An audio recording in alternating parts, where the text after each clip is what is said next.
మిమ్మల్ని అడిగిన క్వశ్చన్ మీకు గుర్తుందనుకుంటాను. మీరు స్క్వేర్ లెగ్లో తప్ప ఇంకెక్కడ సరిగ్గా బ్యాటింగ్ చేయలేరు అని ఒక రూమర్ ఉంది. దీనిపై ఇదైతే నేను ఒప్పుకుంటాను 100%. ఎందుకంటే నాకు ఆఫ్ సైడ్ శుద్ధంగా రాదు, బ్యాటింగ్ చేయడం రాదు. అది ఎంత లూజ్ బాల్ వచ్చినా నేను లెగ్ సైడ్ కొట్టాలని ప్రయత్నిస్తున్నాను, కానీ ఆఫ్ సైడ్ అయితే నాకు శుద్ధంగా రాదు. చిన్నప్పటి నుంచి అంతే. నాకు స్క్వేర్ లెగ్ అయితే నాకు ఈజీగా ఏమో నాకు ఏ బాల్ ప్రతి బాల్ ఆ పక్క కొట్టాలని అనిపిస్తుంది కాబట్టి ఆ పక్కే నేను 100% ప్రయత్నిస్తుంటాను. మీరు స్క్వేర్ లెగ్ ఆడేటప్పుడు మామూలుగా కొంచెం స్లో బౌలింగ్ అయితే ఓకే ఛాన్స్ ఉంది కొట్టడానికి. పురుషోత్తం లాంటి బౌలర్లు, గణేష్, చందు లాంటి ఫాస్ట్ బౌలర్ని మీరు అలా తిప్పి కొట్టగలరా? అంత టైం రాదు, కానీ దాని తగ్గట్టు షాట్లు నాది ప్లాన్ చేసుకున్నాను. మీ అమ్మల బదులు దాని తగ్గట్టు షాట్స్ ఉన్నాయంటారు. మీరు బౌలింగ్ వేసేటప్పుడు మీకు ఎక్కువ నో బాల్ వేస్తుంటారు మీరు, అవునా కదా? అది నార్మల్గా అయితే నో బాల్, మీరు కాలు కొంచెం మీకు జారుతుంది. మీరు మిమ్మల్ని అడిగినా కూడా నాకు జారుతుంది అంటారు, అవునే కదా? కానీ నో బాల్ ఇస్తే మీరు ఎక్కువ ఆర్గ్యూ చేస్తారు. ఎందుకంటే నాకు సరిగ్గా నేను లెంత్ తీసుకుంటా, కానీ దగ్గరికి స్టిక్ దగ్గరకు వచ్చినంత ఏమిటో నాకు కొంచెం అన్కంఫర్ట్గా ఫీల్ అయిపోయి ఫుట్ కొంచెం ముందర పెట్టడం వల్ల నాకు జారిపోతుంది. మీ తప్పని మీరే ఒప్పుకున్నారు. నా ఉద్దేశం ఏంటంటే నేను లైన్ లో పెట్టి బయట లోపలే పెడతాను, కానీ మూమెంట్ బాల్ రిలీజ్ అయ్యేటప్పుడు కొంచెం ఫుట్ అనేది కొంచెం స్లిప్ అవుతుంది. రిలీజ్ అవ్వకముందే ఫుట్ స్లిప్ అయిపోతుంది. మన కోచ్ గారు దాని గురించి ఏమన్నా మీకు రెక్టిఫై చేయడానికి మీరు అంతగా చెప్తానే దీన్ని రెక్టిఫై కరెక్ట్ చేసుకుని నేను 100% ఈ సీజన్ లో పురుషోత్తం గారు అంటే మామూలుగా అందరికి కోచింగ్ ఇస్తున్నారు. ఆయన ఏమన్నా చూసి అలా కాదా ఎలా అని చెప్పి అలాంటిది ఏం లేదు. ఖచ్చితంగా నేను ఇది కరెక్ట్ చేసుకుంటాను. మీ ఆర్పిఎల్ సీజన్ లో మీరు ఏ టీము? RPL 6 Ambedkar eleven.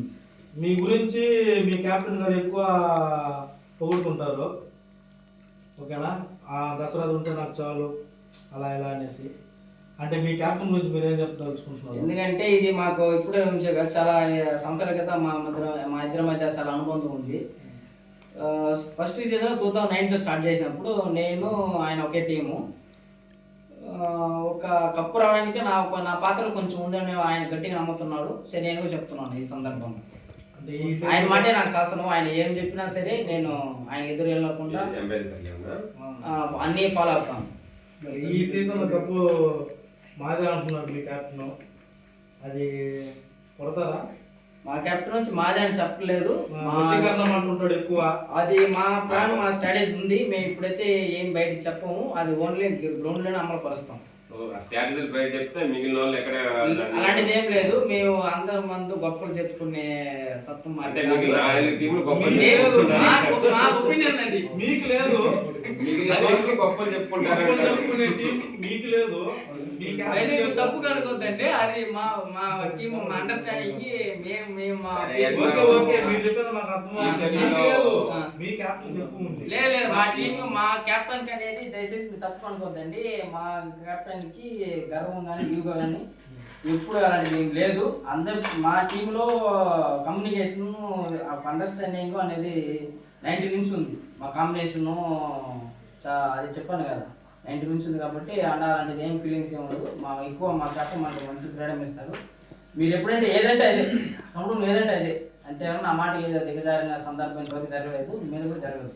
ఇప్పుడు జగదీష్ బాబు టీంని ఎక్కువ పచ్చగిలా అంటారు, ఎందుకంటే మాకు ఆ రోజు 19లో మాకు డ్రెస్ ఆల్రెడీ సెలెక్ట్ అయింది కాబట్టి అందరూ యువకులమే ఉన్నాము 19లో. అందులో నేను ఒకరిని కొంచెం పెద్ద వయసు అనుకుంటాను. నేను కానీ రవితేజ కానీ గణేష్ కానీ మళ్ళీ ప్రతాప్, రజనీ మోహన్, మరి నవీను, కార్తీక్, రాస, ఇంకా చాలా ఉన్నారు, సతీష్. దానివల్ల పచ్చగిరి పేరు వచ్చింది. ఓకే, ఆ డ్రెస్ మాకు మంచి సూట్ అయింది కాబట్టి అందరూ మేము చెప్పలేదు, మీ ద్వారా రూమర్స్ క్రియేట్ అయింది. ఒక 2-3 సంవత్సరాలుగా రెక్కలు ఇచ్చేసారు, అది ఎందువల్ల? మీరు అలా అనుకుంటున్నారు. మా రెక్కల మాట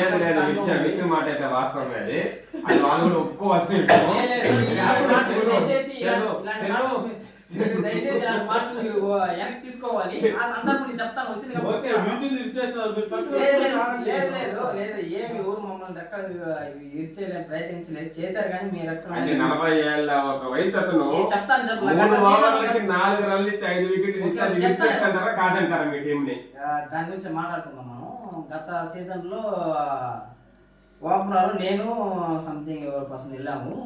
ఫస్ట్ ఓవర్ ఆయన ఓవర్ నేనే ఫస్ట్ వికెట్ పడింది, నేనే బౌన్స్ అయింది బాల్ అనుకోకుండా పైకి రావడం, నేను బ్యాట్ రేవ్ స్టార్ట్ అవ్వడం ఎడ్జ్ తగిలి కీపర్ క్యాచ్ పడడం జరిగింది. తర్వాత నేను ఫస్ట్ వికెట్ చేయడంలో నా 1/1 వికెట్ పడడం జరిగింది. నా తొందరపాటు వల్లే ఆ విధంగా ఆ రోజు జరిగిన ఉద్దేశం. ఓకే మీకు ఈ 5 సీజన్లో అగ్రెసివ్ పర్సన్ అంటే ఎక్కువ కోపడే పర్సన్ అంటే ఎవరు అంటారు? చాలా వరకు స్టేజ్ ఆర్పీఎస్ సీజన్ పెరిగే కొద్దికి అందరూ తగ్గుతూ వస్తున్నారు. సీజన్ 1 నుంచి ఇప్పటి వరకు అదే కొంచెం అందరూ తగ్గుతూ వస్తున్నారు. అలాంటిది నేను ఎప్పుడు ఫేవర్ చేయలేదు. మీకే మీ మనసుకి వదిలేస్తున్నా నిర్ణయం. మీకే తెలుసు, మీ మనసుకి తెలుసు నేను గ్రౌండ్లో ఎలా ఉంటాను అనేసి. మోస్ట్ ఎలిజిబుల్ బ్యాచులర్ ఇన్ రాయచోడు 2026లో అయినా బిర్యానీ పెట్టే అవకాశం ఉందా? నేను చాలా ప్రయత్నిస్తున్నాం. మనో చాలా కఠినంగా గట్టుగా సాధన చేసి ఎక్కడెక్కడ చూస్తున్నాడు, సెట్ అవ్వట్లేదు. మీరు చూసారు, అది సెట్ చేయలేకపోయినారు మీరు అన్న ఫీలింగ్. ఈ సందర్భం వచ్చి చెప్తాను, మీకు తెలిసిన వాళ్ళు, నాకు మామూలు వస్తాయని చెప్తున్నాను, మీకు తెలిసిన వాళ్ళు మీ బంధువుల తరపున ఎవరైనా ఉంటే అమ్మాయి ఓన్లీ చెప్తున్నా, అది ఓన్లీ హిందూ అమ్మాయి, క్రిస్టియన్ ఓన్లీ హిందూ అమ్మాయిలు ఉంటే చూడండి, చూస్తాను. ఖచ్చితంగా 2026 మీకు అందరికీ మంచి శుభార్త పెట్టి అందరికీ ఫుల్ భోజనం, ఫుల్ మీల్స్ కానీ బిర్యానీ పెడతాను. రెండు ఏదైనా పెడతాను. బిర్యానీ అంటే వస్తారు పిల్లకాయలు, ఇందులో క్రిస్టియన్ హిందువులు ఉంటారు కదా. బామాది ఈ మధ్యలో కొంచెం హుషారుగా ఎప్పుడు రావడం పోవడం, కొంచెం కళ వచ్చింది, కొంచెం యాక్టివ్ కొనేటప్పటికి పిల్లలు ఏమనుకుంటారు, ఏమైనా పటాయించారేమో మన దసరాదన్నా, సొంతంలో పెళ్ళేమో అనుకుంటా ఉన్నారు. అందువల్ల ఈ క్వశ్చన్ అడగాల్సి వచ్చింది మమ్మల్ని. అట్లా ఎవరైనా అడగండి, మంచిది అడగండి. నేను చెప్తాను, ఈ సందర్భం నాకు ఈ పాయింట్ యూజ్ అయింది, మీ అందరితో కలిసి షేర్ చేసుకోవడం, మీకు చెప్పడం, సంబంధాలు చూడమని మీకు చెప్పడం. మీరున్నారు, దూరం ఉన్నారు, ఎందుకు అట్లా అంటా ఉన్నారు అంటే మా అల్లుడు రవితేజ అడిగారు, లవర్ బాయ్ ముందే పెళ్లి చేసుకుంటున్నారు అనేసి. ఇంకో అల్లుడిని అడిగారు, మళ్ళీ మీరు ఫోన్లు మాట్లాడుతున్నారు అని చెప్పి. మీరు అడగాలి, నేను సమాధానం చెప్పాలా. అందుకే మా వాళ్ళు మేము వచ్చాను, ఖచ్చితంగా సమాధానం చెప్తాము. మంచి సమాధానం చూడండి.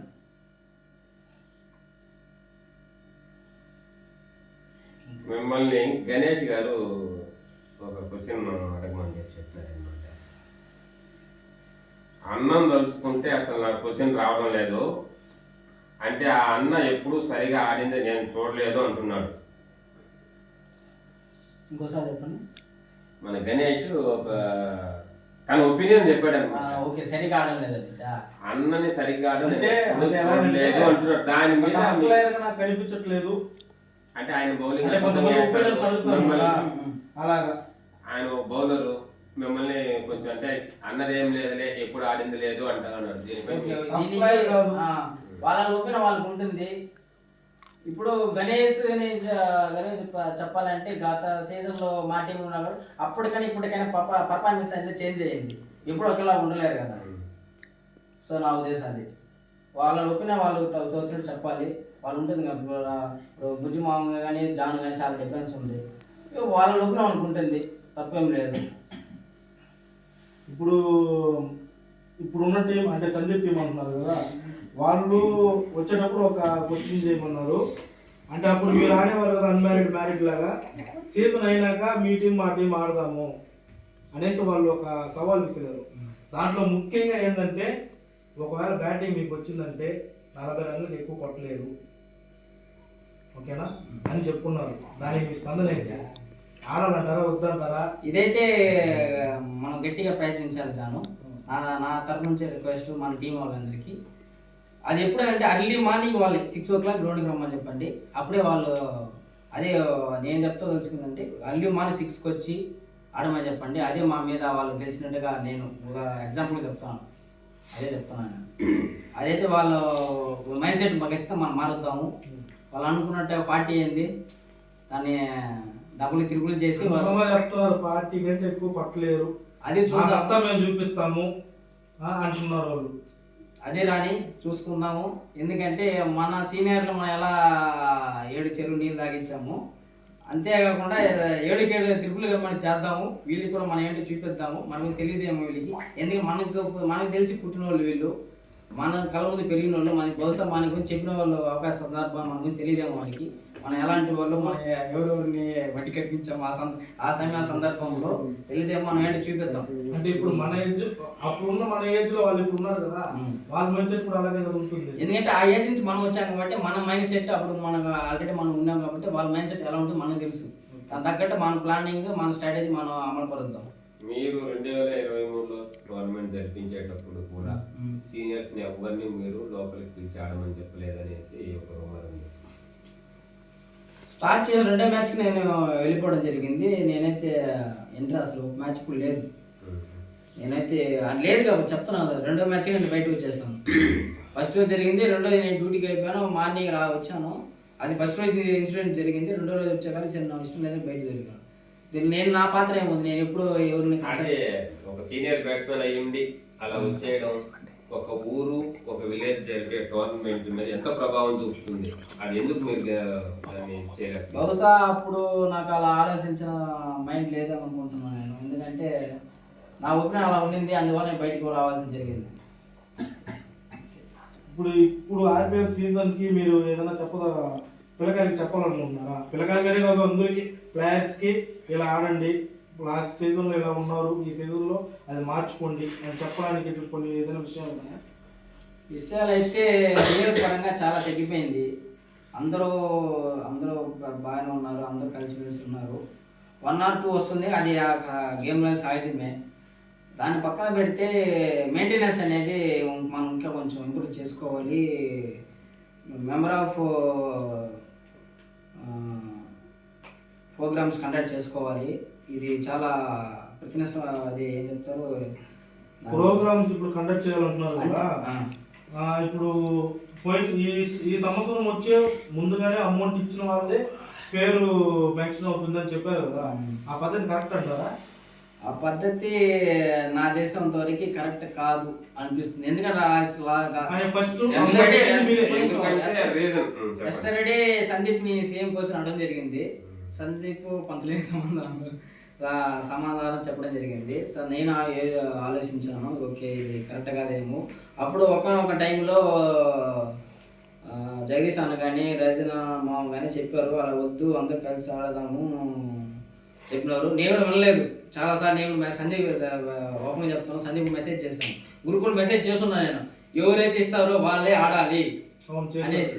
నేను కానీ ఇచ్చింది నేను నాకు ఎక్సైట్మెంట్ లో ఇచ్చేసాను. అలా చేయడం వల్ల ఆల్మోస్ట్ ఇప్పుడు 99% డబ్బు కలెక్ట్ అయ్యి ఆర్గనైజింగ్ చేయడానికి కొంచెం ఈజీ అయింది. వాళ్ళు కొంచెం కష్టపడి ఉండేవాళ్ళు. అది 50% సక్సెస్ అయింది. ఇది ఓకే, ఈ కాన్సెప్ట్ అనేది బాగుంది, కానీ మనం కొంచెం అగ్రెసివ్గా కొంచెం కోపడడం వల్ల కరెక్ట్ కాదు అనిపిస్తుంది. అగ్రెసివ్ అంటే ఏం లేదు, అంటే ఇప్పుడు ఏదో చెప్తారు కదా, గుడ్డు పెట్టే కోడికి దాని నొప్పి తెలుస్తుంది, వేసుకుని తినే వాడికి చేసే వాళ్ళకి మాత్రమే ఆ నొప్పి తెలుస్తుంది. పోయిన సంవత్సరము కప్పు తీసుకునే దానికి కూడా అట్లీస్ట్ ఇప్పుడు అంపైర్లకి కూల్ డ్రింక్స్ ఇస్తారు కదా, ఇది మనం కూడా దీని మీద దృష్టి పెట్టాల్సింది. ఎందుకంటే వాళ్ళే చేయడం కరెక్ట్, వాళ్ళ మీద ఎక్కువ ఒత్తిడి ఉంది. మనం కూడా కొంచెం ఇన్వాల్వ్ అయ్యి సీజన్ అందరూ కలిసి కరెక్ట్గా చేస్తే బాగా. కానీ ఒక విషయంలో ఏం జరుగుతుందంటే ఆర్గనైజర్స్ తనిగా, అంటే ఇలాంటి విషయాల్లో మా అందరూ ఒకటే అనుకున్నాం కదా, సందీప్ విషయంలోనే కాదు, ఆర్గనైజర్స్ కొన్ని దాంట్లో వేరే చేస్తారు, ఇలా చేస్తున్నారు అంటే ఆర్గనైజర్స్ వాళ్ళ ఒపీనియన్ వాళ్ళు ఓన్గా డెసిషన్ తీసుకుంటున్నారు అనేసి మీరే కాదు చాలా మంది అలా అంటున్నారు. అలా చేయడం కరెక్ట్ అంటారా? ఇప్పుడు మన కోసమే వాళ్ళు కష్టపడుతుండేది, అవును కదా, వాళ్ళని తల్లిగా వేరు చేసి మాట్లాడడం కరెక్ట్ అంటారా? అదే చెప్తున్నాను కదా, 19 నుంచి 1 to 6 వరకు 5th వరకు జరిగింది. వాళ్ళు ఇంప్రూవ్ చేసుకుంటున్నారు. బహుశా వాళ్ళకి ఎక్స్పీరియన్స్ లేదు ఈ విషయంలో, ఫస్ట్ టైం కదా. వాళ్ళు డే బై డే అనే సీజన్ తర్వాత సీజన్ వాళ్ళు ఇంప్రూవ్మెంట్ చేసుకుంటున్నారు. మనం ఇంప్రూవ్మెంట్ చేయాలని నేను అందరు కలిసి చేద్దాము, ఒకసారి మనందరూ కలిసి డిస్కస్ చేసి ఏం ప్లాన్ చేద్దాము, ఎలా కండక్ట్ చేద్దాము దీని మీద కోసం మనం డిస్కస్ చేద్దాం. ఇంకొకటి మీ తరఫున కూడా చెప్పండి అందరికీ, ఆర్గనైజర్స్ అంటే మన పిల్లకాయలే, వాళ్ళు తెలియక వాళ్ళు ఏం కాదు, ఓకేనా? నేను చాలా ఇప్పుడు ఈ 5 సీజన్లు నేను చూసా. అంటే ఏదైనా ఒక చిన్న సమస్య వచ్చిందంటే ఆర్గనైజర్స్, అది ఏదైనా బాగాలేదంటే ఆర్గనైజర్స్ కాదు, మన పిల్లకాయలే, ఓకేనా? కరెక్ట్ ఈ మాట నేను ఒప్పుకుంటాను. వాళ్ళు మన వాళ్ళే, వాళ్ళు ఎంత ముందుకు వచ్చి చేయడం చాలా గ్రేట్. ఈ విషయంలో సందీప్ని మెచ్చుకోవాలి. ఎందుకంటే మార్నింగ్ మనం ఎవరు గ్రౌండ్కి వెళ్ళాం 8 o'clock కానీ వెళ్ళేసి గ్రౌండ్ని మెయింటెనెన్స్ చేయడం వల్ల, ఆ లైన్ వేయడం వల్ల, స్టంపులు పెట్టడం వల్ల, వాళ్ళ టీం వాళ్ళకి ఫోన్ చేసి వాళ్ళ ఆర్గనైజ్ ఎంతమంది ఉన్నారు వాళ్ళు వచ్చి బౌండరీ లైన్కి రంగులు కొట్టడం కానీ, బౌండరీ లైన్ పెట్టడం కానీ, ఫోన్ చేసి రండి చెప్పడం కానీ మంచి అండర్స్టాండింగ్ ఉంది వాళ్ళ మధ్యలో. ఈ విషయం మెచ్చుకోదగ్గ విషయమే. ఎందుకంటే ఆ వయసులో ఒక తపన ఉంది వాళ్ళకి, చేద్దాం మన ఊరి కోసం చేస్తున్నారు కాబట్టి మనం మెచ్చుకోదగ్గ విషయమే. దానికి తగ్గట్టుగా మనము వాళ్ళ ప్రతిభను మనం గుర్తించాలి. ఫైనల్ డే జరిగేటప్పుడు వాళ్ళని కొంచెం సన్మానిస్తే బాగుంటుంది నా ఒపీనియన్. దీని గురించి మనం డిస్కస్ చేద్దాము, అందరితో కలిసి చేస్తే బాగుంటుంది నా ఒపీనియన్. ఒక వారం రోజుల ముందు మన సీనియర్ బ్యాట్స్మెన్ చిరంజీవి గారు దానికి కూర్చొని ఇంటర్వ్యూ ఇస్తూ సేమ్ నాలాగే ఆడుతున్నాడు దశరథ్ గారు. దీని మీద మీ స్పందన ఏంటి? ఈ సమయం దశరథ్ అని నేను చూసుకున్నట్టుంది, నన్ను నాలో దశరథ్ చూసుకుంటున్నాడు అన్నట్టు చెప్పారు. ఈ సందర్భాన్ని చెప్పుకోవాల్సింది ఏంటంటే, ఫస్ట్ టైము మీకు గుర్తుందో లేదో పాలిమో టోర్నమెంట్ కండక్ట్ చేశారు. ఫస్ట్ టైం వాళ్ళు ఊరోళ్ళు కండక్ట్ చేశారు. మీకు గుర్తుంది, బహుశా చనిపోయి తెలియదేమో. అప్పుడు మనం వెళ్ళింది ఫస్ట్ డే, మనం వాళ్ళు కండక్ట్ చేస్తాం. ఫస్ట్ డే మనం ఫస్ట్ మ్యాచ్ గెలిచేసాము. సెకండ్ డే ఒక తురికి సంథింగ్ ఊరికే గొడవ జరిగి మ్యాచ్ క్యాన్సిల్ అయిపోయింది. అంతకుముందు కలతో మ్యాచ్ గెలిచింది. అప్పుడు మనం రద్దు అయిపోయింది, మనకు వచ్చింది న్యూస్ వచ్చింది, మనం వెళ్ళాము. వెళ్తే వెంటనే అప్పుడు మీరు కానీ, దూర్ మామని, జాన్సన్ మామని, జగదీష్, మాధవ్ అన్న అందరు కలిసి, అంటే వీళ్ళందరూ లేరులే, మనమే, నేను, ఉదయ్, అనుభో, అదే మా సతీష్ అనేది తెలియదు కానీ మనం వెళ్ళాం. ఇక్కడ గుడికాడ గుర్తుందా మీకు? ఆర్గ్యుమెంట్ చేసాం మనం, ఎందుకు మేము ఆడినాం కదా, మాకు ప్రైజ్మెంట్ ఇచ్చాను అనేసి. అప్పుడు జాన్సన్ మామ ఆయన ఫస్ట్ నుంచి ఇప్పటి వరకు ఆయన మెచ్చుకోదగ్గ విషయం ఏంటంటే, ఆయన సందర్భం వచ్చి చెప్తున్నాను, ఆయనకి నాకు పర్సనల్గా ఎన్నో ఉండవచ్చు కానీ ఈ విషయం చెప్పాలి ఖచ్చితంగా. అప్పుడు కూడా ఆయన కాంప్రమైజ్కి వెళ్ళాడు. నా ఉద్దేశం పరంగా ఏంటంటే, యుద్ధం చేసేవాడు కానీ యుద్ధం ఆపేవాడు చాలా గొప్పవాడు. అప్పుడు ఆయన మమ్మల్ని చాలా వాళ్ళు కొట్టేదానికి వెళ్ళిపోయాము. మీరు ఖచ్చితంగా మీకు గుర్తుందో ఏమో, నాకైతే మంచి గుర్తుంది, కొట్టేదానికి వెళ్ళిపోయాము. మీరు మాకు ఫస్ట్ ప్రైజ్ ఇచ్చేయండి, మేము ఆడే కదా, మేము గెలిచామనేసి. వాళ్ళు ఏం చెప్పారు, కత్తులో ఆడున్నారు, వాళ్ళకి ఇవ్వాలి వస్తుంది, మీరు ఏం చేస్తారు, మీరు వాళ్ళు ఆడండి, అప్పుడు ఎవరి కలిసి వాళ్ళు ఎత్తుకుంటారని చెప్పారు. మనం ఒప్పుకోలేదు గొడవలో ఆయన మధ్యలో ఇన్వాల్వ్ అయ్యి సరే అని సర్దుబాటు చెప్పి మనం ఒప్పుకొని వచ్చేసాం. అప్పుడు మీ మీద మేము చాలా కోపడ్డాం, ఎందుకు చేశారు, మన కోసం అడగాలి కదా, ఎందుకంటే మాకు అప్పుడు ఊకో రక్తం కాబట్టి చాలా కోపంతో అగ్రెసివ్ ఉన్నాము. ఒప్పుకొని మేము వచ్చేసాము. తర్వాత డే వెళ్ళాము మనము. మనకి వాళ్ళకి టోర్నమెంట్ జరిగింది ఆడ పెరుగులో జరిగితే ఫస్ట్ ఇన్నింగ్స్ వాళ్ళు ఆడారు, బాగా కొట్టేశారు మన మీద. ఒక 100 పైన ఉంటారు, 135 కొట్టారు. అప్పుడు ఓపెనర్ వచ్చి బతిమ్మ ఎవరు వెళ్ళారు, అర్లీకి వికెట్ పడిపోయింది. నేను ఎక్స్పెక్ట్ చేయలేదు, ఆ రోజు మ్యాచ్ నేను ఉన్నాను. 1 down ఆయన ఎక్కడో దూరం నుంచి అరిచాడు దసరా ఆయన వెళ్ళనేసి. నేను ఆశ్చర్యపోయినాను.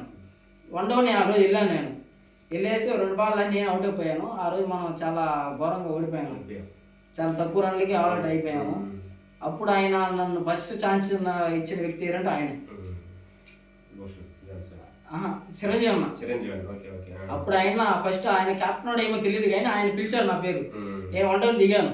1 down దిగి నేను అవుట్ అయిపోవడం, మన వాళ్ళందరూ అవుట్ అయిపోయారు, చాలా ఘోరంగా ఓడిపోయారు. సరే వచ్చేసాము.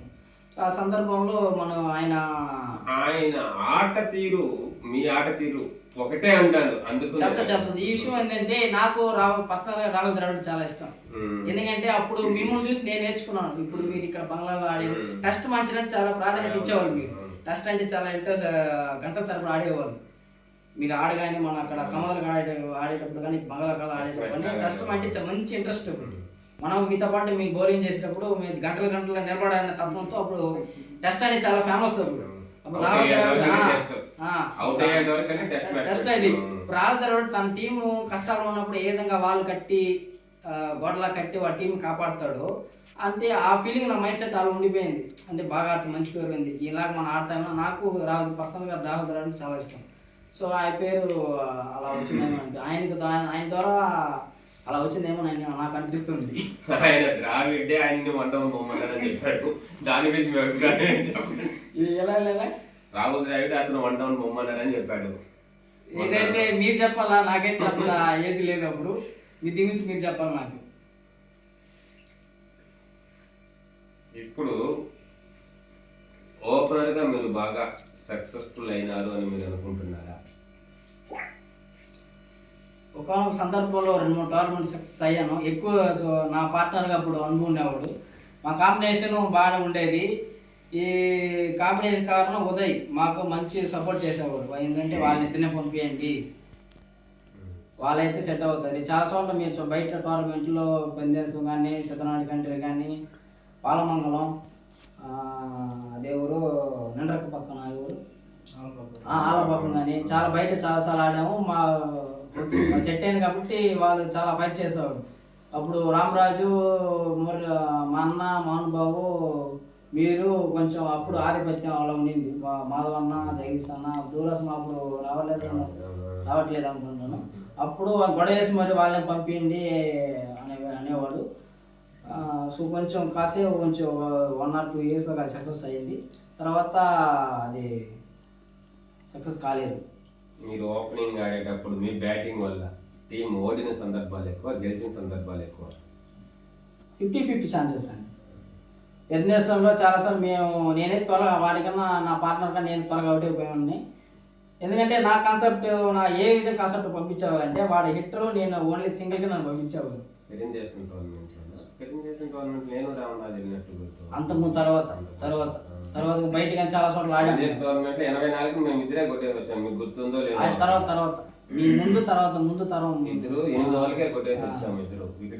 ఆడే కాదు, అన్ని టోర్నమెంట్ కలిసి చెప్తున్నాను. సో అలా అది వర్కౌట్ అయింది. ఒకవేళ ఇప్పుడు మీకు క్యాప్టెన్సీ ఇచ్చి సీనియర్ ప్లేయర్స్ ఎవరు లేదు, అందరూ జూనియర్స్ ప్లేయర్, వాళ్ళు ఎలా నడిపిస్తారు మీరు? అంటే అగ్రెసివ్ గానా, కూల్ గానా? ఇప్పుడు ఒకవేళ రాబిన్ బాగా వేస్తాడు, ఒక 2-3 సిక్స్లు ఇచ్చేసాడు, ఎలా చెప్తారా లేకపోతే కోపడతారా? కోపడం ఏం లేదు, ఎందుకంటే మనం చెప్తాను ఆ ఏజ్ నుంచి వాళ్ళము, మనం ప్రశాంతంగా ఉంటే. మోస్ట్లీ మీరు కోపడతారనేసి అంటున్నారు అందరూ. ఇదైతే ప్లేయర్స్ తిట్టను, మ్యాచ్ లో ఆపోజిట్ మన సీనియర్ మీద ఎక్కువ పడకుండా ఫస్ట్ నేనే. అలాగని కాదు, ఈ టీంలోనే ఇప్పుడు సడన్ గా క్యాచ్ డ్రాప్ చేశారు అనుకో, సరే పర్లేదు అనేది లేదు, ఓకేనా, బాగా పట్టాలి కదా, అదే తిరుగుతారంట, అగ్రెసివ్ గా ఉంటారు. అది ఎందుకంటే ఎందుకు డ్రాప్ చేస్తావు చూసుకోవాలి కదా, ఎందుకు లేజీగా ఉంటావు, ఫోన్ వాడతావు, చెప్పులు తీసేయి, చెప్పులు వేసుకున్న రన్నింగ్ ప్రాబ్లం అవుతుంది, చెప్పులు తీసేసి ఫ్రీగా ఉండు, కాన్సన్ట్రేషన్ అంతా మ్యాచ్ మీద పెట్టు, ఎక్కడో యువతం వెనకాల ఎందుకు మాట్లాడతావు అనే మాట చెప్తాను. ఓకే లివ్ ఇట్, నెక్స్ట్ చూద్దాం, ప్రయత్నిస్తామని నేను చెప్తాను. మీరు ఇప్పుడు ఏదైనా అంటే ఇప్పుడు కెప్టెన్స్ ఉన్నారు కదా, Sachin select, Vishal warriors, power hitters అన్ని, ఈ టీంలో నేను ఉంటే బాగుండేది అని ఏ టీం మీద అనిపించిందా మీకు? ఇప్పటి వరకు అలాంటి ఫీలింగ్స్ నా దగ్గర లేదు, మీద రాదు, ఎందుకంటే అందరూ మనోళ్ళు కాబట్టి అని నా ఉద్దేశం. ఇప్పుడు దశరథ మా టీంలో ఉంటే బాగుందని వాళ్ళకి ఏమైనా అనిపించింది అంటారా? ఏమో వాళ్ళ మైండ్ సెట్ లేదు, దశరథ లేకపోతేనే బాగుంది అని కోరుకున్న టీం. ఫస్ట్ దానికి నేను చెప్పలేను కానీ రెండో దానికి మాత్రం నేను చెప్తాను, ఎందుకంటే అంత వ్యాపకంగా ప్రదర్శన అయితే నా దగ్గర ఎంతవరకు నేను త్వరగా మీరు గమనించాలేమో. లాస్ట్ టైం మనం ఎక్కడ పాలమంగళ ఆడేటప్పుడు కారిపో స్కూల్ దగ్గర నేను తప్పుకున్నాను, నా వల్ల ఆడట్లేదు, మీరు ఆడండి, లేదు మీరు ఆడండి అని వచ్చే సందర్భంలో లేదు, నువ్వు ఆడు అని చెప్పిన సందర్భాలు ఉన్నాయి మీ దగ్గర. నేను నా వల్ల కాలేదు అంటే నేను వచ్చేస్తాను, నేను రిటైర్డ్ అయిపోయి వచ్చే ఉద్దేశంతో ఉంటాను, మీరు ఆడమన్నారు, ఆ విధంగా జరిగితే ఖచ్చితంగా నేను వెనక వచ్చేస్తాను. ఇప్పుడు టీంలు సెలెక్ట్ చేస్తారు కదా, అంటే టీం అంతా సెలెక్ట్ అయిపోయిన గ్రూప్ లో పెడతారు, మా టీం బాగుందిరా, ఈ టీం వేస్ట్ రా అనుకుంటాం కదా, అనే సందర్భాలు ఉంటాయి కదా. ఈ సీజన్ లో ఎప్పుడైనా అనుకున్నారు ఇలా మీరు? నేను నవ్వుకున్నాను చూసి, అంటే మీ టీం అద్భుతంగా ఉంది, దాన్ని బట్టి కాదు, ఏం టీం రా అంటే నేను ఓపెన్ నేను ఆ, ఏ team అనుకున్నాను? లాస్ట్ టైం నాకు అందరూ చిన్నపిల్లకాయలే ఓకేనా. నాకు రాబిన్ పెట్టాడు నా టీం, నేను ఆ అబ్బాయికి అప్పుడే మెసేజ్ పెట్టా వేస్ట్ ఆ టీం అంతే నా ఒపీనియన్ నేను చెప్పా. తర్వాత నేను నిలదొక్కున్నా తర్వాత ఇష్యూ అది లేక మీరు ఎప్పుడైనా అనుకున్నారా? అనుకున్నాను ఈ సీజన్ కాదు లాస్ట్ ఈ సీజన్ సీజన్ గురించి మళ్ళీ మాట్లాడదాం. చెప్పా అదే టీం తెలిసి కాబట్టి మాధవ్ అంటే కొంచెం కామెడీగా ఉండింది. ఎందుకంటే అందరూ మంచి వాళ్ళ ఒక సర్టెన్ ఏజ్ వాళ్ళే మంచి దాంట్లో చాలాసేపు నవ్వుకున్నారు వాళ్ళు అందరూ కాంబినేషన్ వాళ్ళు ఉంటుంది వీళ్ళకి అందరు పెద్దవాళ్ళే అనే సమయం ఉంది. మీరు వెళ్ళిన టీం ఏ సీజన్ అయినా అనుకున్నారా? లేదు లేదు అలాంటిది ఏం లేదు.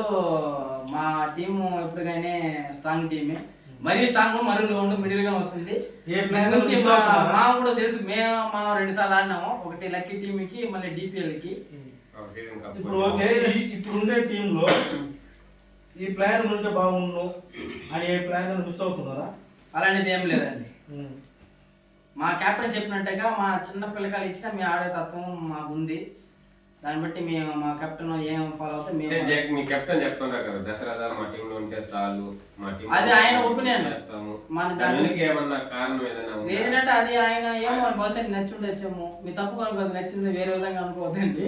వ్యక్తి పరంగా ఏమో ఆయన చెప్పిన మాట వినడం వల్ల ఏమో ఆయన నచ్చినట్టుగా నేను ప్రవర్తించడం ఏమో సెంటిమెంట్ ఏమో మీరు చెప్పినట్టు సెంటిమెంట్ ఏమో అనుకుంటున్నాను. అంటే ఇప్పుడు మీ కెప్టెన్ చెప్పినట్టు వింటాము చెప్పినట్టు వింటాము అంటున్నారు కదా, ముందు ఓకేనా శనగవి ఏంద్రైంది తలకాయ అనుకున్నారు ఎప్పుడైనా?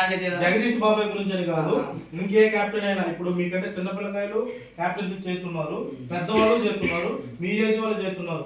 మీరు చెప్తే మనం వినేది అనుకుని ఎప్పుడైనా అనుకున్నారా? లేదు అలాంటిది అనుకోవడం చాలా రాంగ్ అండి. ఇప్పుడు గేమ్లో ఉన్నప్పుడు చిన్న పెద్ద అయినా కెప్టెన్ మాట ఖచ్చితంగా వినాలి. ఉంటేనే అక్కడ గేమ్ అనేది మనం ఓడినా గెలిచినా అది కరెక్ట్గా ఒక డిసిప్లిన్ అనేది ఆడే మనకు కనపరచాలి. చెప్పి అది మంచి చెడు అయినా మంచిగా చెప్పినా యాక్సెప్ట్ చేయాలి, చెడు అయితే మనం ఎక్స్ప్లెయిన్స్ ఇవ్వాలి. కెప్టెన్ కూడా తెలియదు కదా, మనం మా కెప్టెన్ కన్నా కెప్టెన్ ఎప్పుడు ఒత్తిడిలో ఉంటాడు. మనం పక్కన ప్లేయర్ తెలుస్తుంది, ఓ ఈ రాంగ్ చేసిన ఈ వాల్ ఇప్పుడు ఇద్దాము అని మనం సలహా ఇవ్వచ్చు. ఇది కాదు అది. వీళ్ళు ఇంటర్నేషనల్ మ్యాచ్లు చాలా సందర్భాలు చూసుంటారేమో, కెప్టెన్ చేసే చాలా 4 ముందు ఒంటరిగా మాట్లాడుతుంటారు, బౌలర్ కాకుండా ఇంకా పక్కన ఫీల్డ్ వచ్చి చెప్తూ ఉంటారు. ఆ విధంగా సలహాలు ఇవ్వడం తప్పేం లేదు. ఓకే, ఇప్పుడు ఇప్పటికీ మీరు నేర్చుకోలేని సంగతులు ఏమైనా ఉన్నాయా? ఆటలు స్టార్ట్ అయినప్పుడు అంటే ఇది నేను నేర్చుకోలేకపోతున్నాను, అలాంటిది ఏం లేదండి. ఈ షాట్ నేను ఆడలేకపోతున్నాను, ఇతను బౌలింగ్ నేను ఎదుర్కోలేకపోతున్నాను, అట్లా ఏదైనా నేర్చుకోలేనిది ఏదైనా ఉందా? బౌలింగ్ ఎదుర్కోవాలంటే ఏం లేదు. గణేష్ ఏమంటే గణేష్ నా బౌలింగ్ ఎదుర్కోలేడు అన్నట్టు చెప్పాడు అన్నమాట. అంటే అలాంటి సందర్భం మీరు దయచేసి ఏమన్నా అని తీసుకోవాలి. ఎందుకంటే బీపీఎల్ లో మనం వాడి వార్నిష్ ఇచ్చి ఆడాం, మీరు గుర్తుందో లేదేమో 2 మ్యాచ్లు ఆడినప్పుడు అది గత ఇప్పుడు నేను చాలా రాబిదేలాను, ఇప్పుడు నా ముందు నిలబడడం కష్టం అన్నట్టు ఫీలింగ్. ఖచ్చితంగా అలా గర్వాన్ని నేను ఖచ్చితంగా దిస్తాను, ఈ సందర్భం చెప్తున్నాను. ఏమో అనుకోవచ్చేమో నేనే పులిని నేనే అనేసి, అలాంటిది ఏం లేదండి. ఆటే మారిపోతుంది, అక్కడ ఎవరితో చెప్పవచ్చు కానీ ఆ ఫీల్డ్లో దిగినంత వరకు దిగినప్పుడు తెలుస్తుంది. ఇంకోటి ఇప్పుడు కొన్ని మ్యాచ్ల్లో కొన్ని టీమ్స్ లో ఉంటారు కదా, అంటే ఇరిటేటింగ్ పర్సన్స్ ఉంటారు, అంటే ఇది నాకు ఇవ్వాలి నేనే పోవాలి అని కొన్ని పర్సన్స్ ఉంటారు, తెలిసే ఉంటుంది పేరు ఓకేనా. చాలా మంది ఉన్నారు వాళ్ళు మీ టీమ్ లో రానందుకు సంతోషపడుతున్నారా? వాళ్ళని నేను ఒప్పుకుంటా, ఎందుకంటే అలాంటి ప్లేయర్ మా దాంట్లో 2 సీజన్లు ఉన్నారేమో అని చెప్పండి. ఉన్నారేమో అంటే పర్సన్ సరే ఉన్నారు, సంథింగ్ ఎవరు చేయాలని తప్పుకొనుకోదండి, ఉన్నారేమో. అలాంటి వాళ్ళు ఏం చేయాలంటే తొందరపాటు నా ఉద్దేశం ఎగిరెగిరి పడడం వల్ల ఏం రాదు. అలాంటి వాళ్ళు ముందే వాళ్ళు ఛాన్స్ ఇచ్చేసి మనం వెనక్కి వెళ్ళి మన ప్రయత్నం ఛాన్స్ కూడా ఒకవేళ మ్యాచ్ ఓడిపోతే సమయం ఉందో దానికి మనం ఏం చేయలేము, మన చేతులు ఏం లేదు. జరగని వదిలేసి వాళ్ళని జరిగేది జరగని వాళ్ళు ఛాన్స్ ఇచ్చేద్దాము. అది మీకు తెలుసు, ఆయనకు తెలుసు. అలాంటి చాలా మంది ఉన్నారు, చాలా అంటే చాలా మంది లేదు, పర్టికులర్ గా ఉన్నారు 2-3 మెంబర్స్ ఉన్నారు. ఓకే సరే, ఇప్పుడు లేటెస్ట్ గా కొంచెం హార్ట్ క్వశ్చన్ ఒకటి పడింది అనమాట. బ్రేక్ ముందు ఇప్పటి వరకు జరిగిన ఐపీఎల్ సీజన్ లో ఇంతవరకు మీరు ఏ టీమ్ ప్లేయర్స్ కానీ ఏ రకమైన సహాయం అంటే జెర్సీలు కొనడం చేయలేదు, దాని వెనక ఏదైనా రీజన్ ఉందంటారా? రీజన్ అయితే ఏం లేదు, బ్రేక్ తర్వాత